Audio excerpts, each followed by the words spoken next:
Guys, sumama ka dito. Tayo pumunta sa junk shop. Hindi, wag na tayo. Gandang buhay mga bossing. Yung nga pala ang aming bantay sa inyo.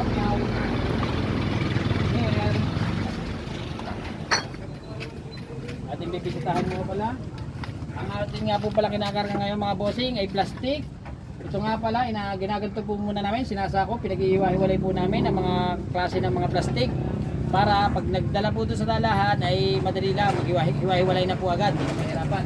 Kaya nga po pala si Boss Hogan at saka si Boss Janglo doon, itatago na naman. Ano naman nangyayari sa iyo? Itatago na naman, ano ginagawa mo diyan? Ano, merienda na naman? Tayo makakain ng tanghalian? Yan po, pinag-iiwa-hiwalay pong karto.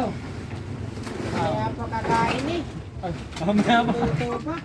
Merienda na naman mga bossing. Yan naman ito si Boss Jack Lloyd na ito.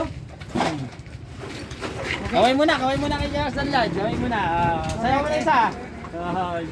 Ayun dito mga bossing. Pwede kayo. Dito po ang... Yan po taga-video kong yan. Andito po ang kanyang boyfriend. Dari po kaya. Ganito po. Dari po ang tinatawag na... Sibak, ari pong ganit, tanong mo sa akin, itong ganito po, tinatawag na sibak, ito naman tinatawag na PET. Magkahiwalay na po yan mga bossing.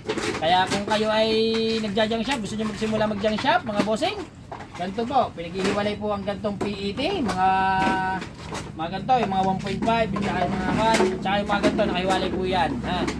Ari po naman, mas mahal po ito kung lilinisin siya. Kaso wala kaming space, wala rin kaming time. Ari po, mga bote namin, wala nang kaunti ang bote. Wala, kabundok po ang aming mga akon dito. Tingnan mo doon. Yan po. Tapos yan, nakahiwalay po ang aming karton. Atras ka na, bossing.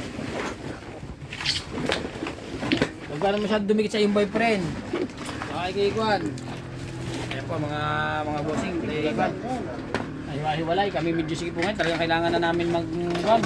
So, ari. Talaga merienda ng merienda rin yung dalawa rin. Oh. Hati-hati na kayo dito. Hati-hati kayo dito.